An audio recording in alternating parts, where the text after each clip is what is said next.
સૌપ્રથમ વાત કરીશું કડકડતી ઠંડી માટે તૈયાર થઈ જાઓ તમામ ગુજરાતી વાસીઓ। હવામાન નિષ્ણાત અંબાલાલ પટેલે ભારે ઠંડીની આગાહી વ્યક્ત કરી છે। આગામી 48 કલાક રાજ્યમાં ભારે ઠંડીની આગાહી છે। 27 ડિસેમ્બર બાદ વાતાવરણમાં પલટો જોવા મળશે તેવું અંબાલાલ પટેલનું કહેવું છે। 15 થી 26 ડિસેમ્બર સુધી લઘુત્તમ તાપમાનમાં ઘટાડો થશે।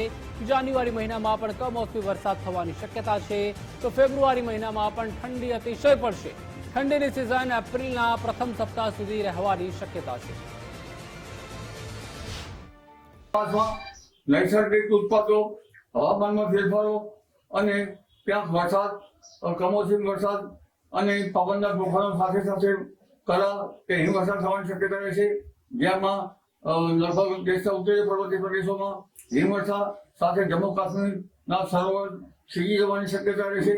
આ ઉપરાંત લગભગ રાજસ્થાનના ભાગોમાં પણ ઠંડી પડવાની શક્યતા રહેશે, જેની અસર છે ગુજરાત સુધી થવાની શક્યતા રહેશે।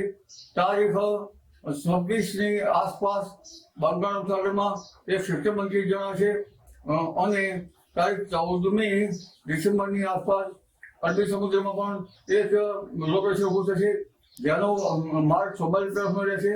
એટલે આગામી જાન્યુઆરી માસની શરૂઆતમાં હવામાનનો પલટો આવશે અને મકર સંક્રાંતિથી તે જાન્યુઆરી માસ સુધીમાં કેટલાક ઠેકાણે કમોસમી વરસાદ પવનના તોફાનો સાથે થવાની શક્યતા રહેશે।